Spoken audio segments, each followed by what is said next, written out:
Hey friends, welcome to my channel. Friends, इस video में हम लोग भारतीय वास्तुकला के बारे में डिस्कस करेंगे। तो चलिए स्टार्ट करते हैं।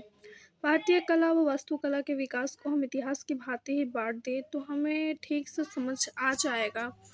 भारतीय वास्तुकला का वर्गीकरण: प्राचीन भारत ए, बी मध्यकालीन भारत, सी आधुनिक भारत। प्राचीन भारत में देखें तो हड़प्पा कला, मौर्य उत्तर कला, गुप्तकालीन कला, दक्षिण भारतीय कला। मध्यकालीन भारत में दिल्ली सल्तनत, मुगल काल। आधुनिक भारत में इंडो गैथिक शैली, नव रोमन शैली।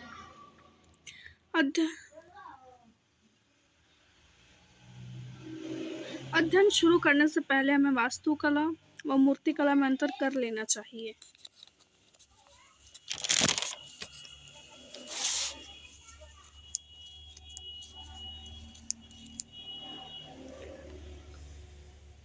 वास्तुकला, आर्किटेक्चर, लैटिन टेक्टन, निर्माता, जिसका अर्थ होता है। इसे स्थापत्य कला भी कहते हैं। भवन निर्माण व डिजाइन से संबंधित है। निर्माण में मिश्रित सामग्री का प्रयोग होता है। निर्माण में सटीक मापन की आवश्यकता होती है। उदाहरण: ताजमहल व लाल किला। ताजमहल जो कि शाहजहां के द्वारा बनवाया गया था और लाल किला के वास्तुकार थे उस्ताद अहमद लाहौरी। शाहजहां को लाल व सफ़ेद पत्थरों से विशेष लगाव था, तो आगरा में यमुना किनारे स्थित ताजमहल को सफ़ेद पत्थरों से व दिल्ली में स्थित लाल किला को लाल पत्थरों से बनवाया।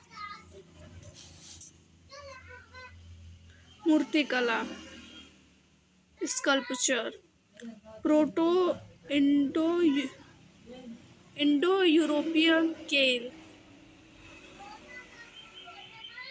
काटना या फाड़ना।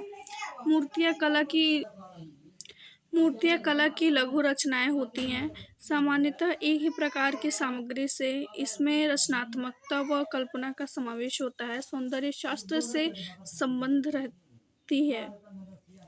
हड़प्पाई कला व वास्तुकला। प्राचीन भारत।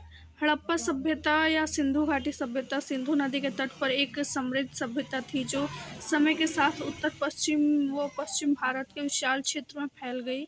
इस सभ्यता से संबंधित अनेक स्थलों की खुदाई करने पर अनेकों मूर्तियां, मोहर, मृदभांड व आभूषण प्राप्त हुए, जिनसे इस सभ्यता की जानकारी हमें मिली।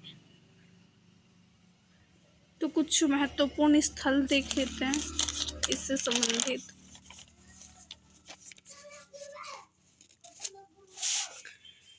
पहला, मोहनजोदड़ो। फ्रेंड्स, मोहनजोदड़ो का अर्थ होता है मृतकों का टीला। स्थल: मोहनजोदड़ो स्थल की वर्तमान स्थिति पाकिस्तान में सिंधु नदी के तट पर है।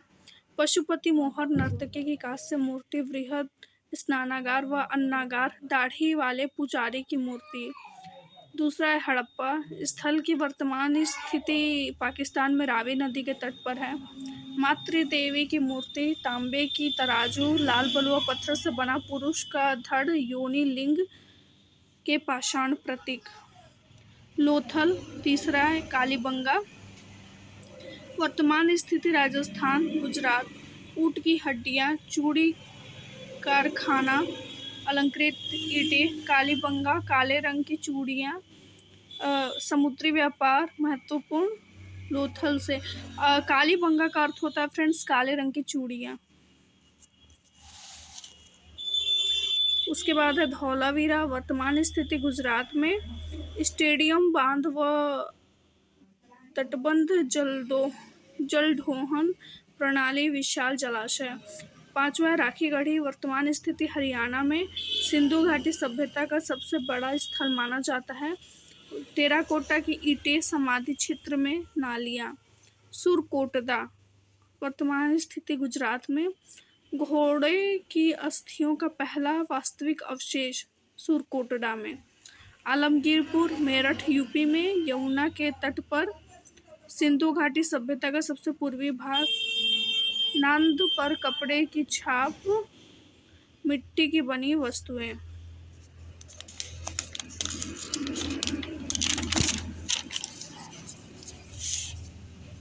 उसके बाद रोपण, पंजाब में, सतलज नदी के तट पर, मानव शवादान के साथ दफन कुत्ता। उसके बाद बनावली हरियाणा में खिलौना हल, जौ, अग्निवेदियाँ। इन सभी स्थलों में दो प्रमुख स्थल हड़प्पा व मोहनजोदड़ो है, जो शहरी नियोजन का सर्वोत्तम उदाहरण है। हड़प्पा व मोहनजोदड़ो नगर आयताकार ग्रिड पैटर्न पर आधारित थे। सड़कें एक दूसरे को समकोण पर काटती थी। उत्खनन स्थल से मुख्यतः 3 प्रकार के भवन प्राप्त हुए हैं: भवन, निवास गृह, सार्वजनिक भवन, सार्वजनिक स्नानागार। नगर 2 भागों में विभाजित है। पहला जो ऊंचा वाला होता था उसे गढ़ कहते थे, जहाँ पे शासक वर्ग रहते थे, और जो निचला जो था वो निचला नगर था, जहाँ पे आम जनताएं रहती थी। निर्माण के लिए हड़प्पाई लोग पक्की ईंटों का प्रयोग करते थे। मोहनजोदड़ो से प्राप्त वृहत स्नानागार में दरार नहीं है। यह श्रेष्ठ अभियांत्रिकी क्षमता का परिचायक है। नगर के निचले भवन में अधिकांश भवन पाए गए जो श्रमिक वर्ग के आवास थे।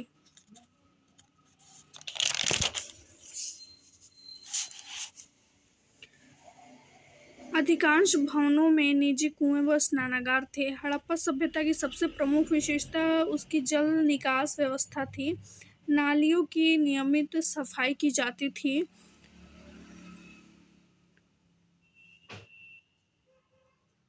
आप जैसे कि देख सकते हैं एग्जाम्पल के तौर पे, जैसे नीचे जो नालियों में थे वो साइड में गड्ढे कर दिए जाते थे, जिससे मतलब कि जो कचरा होता था वहाँ पे इकट्ठा होता था और वहाँ सफाई कर दी जाती थी। उसके बाद है हड़प्पा सभ्यता की मूर्तियाँ। कांस्य मूर्तियाँ। हड़प्पा सभ्यता बड़े पैमाने पर कांस्य की मूर्तियाँ ढाली जाती थी। मूर्ति बनाने की तकनीक लुप्त। मोम तकनीक। मोम की मूर्ति पर मिट्टी का लेप, उसके बाद गर्म किया जाता था जिसमें से मोम बाहर निकल जाता था। फिर मिट्टी के खोल में पिघली धातु होती थी, खोल हटा दिया जाता था। फिर मोहनजोदड़ो की कांसे की नर्तकी मूर्ति, यह त्रिभंग मुद्रा में बनी है। नग्न महिला जिसके बाएं हाथ में चूड़ियां व दाएं हाथ में कंगन है। कुछ लोग इसे देवी पार्वती का भी रूप कहते हैं। टेराकोटा, पकी हुई मिट्टी से बनी मूर्तियाँ, कांसे की तुलना में कम। मातृदेवी की मूर्तियाँ, चेहरे पर रूपांकन, भड़दा कुशलता का अभाव। मातृदेवी समानतः उर्वरा की देवी होंगी। मृदभांड। मृदभांड, इन्हें हम 2 भागों में बांटते हैं: चित्रित मृदभांड और धूसर या सादा मृदभांड।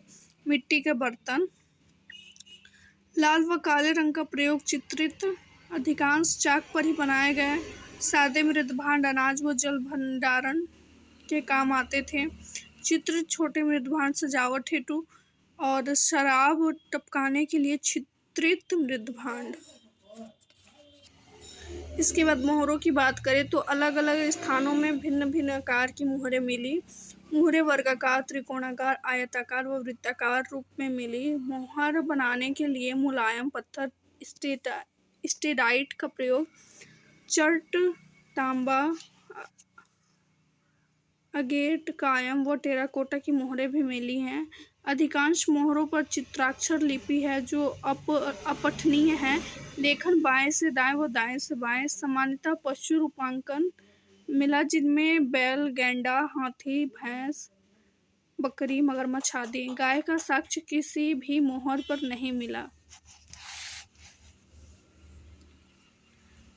कल्पित मनुष्य, अर्ध मनुष्य, जानवर की आकृतियां भी मिली। मोहरें मुख्य रूप से संचार की सहायक थी, व्यापार हेतु भी उपयोग। एक छेद वाली मोटर ताबीज के रूप में। मोहनजोदड़ो से पशुपति मोहर। पशुपति मोहर में एक साइड गेंडा है, जैसे कि आप देख सकते हैं एग्जाम्पल में, और भैंस है, उसके बाद हाथी है, उसके नीचे बाघ है। आभूषण, पुरुष व स्त्री दोनों पहनते थे। कंठहार, पट्टिका, बाजूबंद, अंगूठी। करधने, झुमके व पायल केवल महिलाएं पहनती थी। निर्माण में मूल्यवान धातु, रत्न व हड्डी मिट्टी का प्रयोग। मानकों के कारखाने मिले जहां से पता चला कि बड़े पैमाने पर मनके निर्मित होते थे। मनकों में कार्नेलियम, नीलम क्वार्ट्ज का प्रयोग कपास व उनके कपड़े फैशन के प्रति सजग थे। यह बाल व दाढ़ी के विभिन्न शैली में पता लगता है। दाढ़ी वाले पुजारी की प्रतिमा जो कि तीन पत्तियां पैटर्न वाली शॉल में लिपटा है। ध्यान मुद्रा की यह अर्ध प्रतिमा है। लाल बलुआ व पत्थर का बना पुरुष धड़ पाषाण मूर्तिकला का एक नमूना है। तो फ्रेंड्स, इस वीडियो में इतना ही। नेक्स्ट वीडियो में हम लोग मौर्य कला व स्थापत्य कला के बारे में डिस्कस करेंगे। फिलहाल के लिए थैंक यू। वीडियो को प्लीज़ लाइक करें, शेयर करें, चैनल को सब्सक्राइब करें।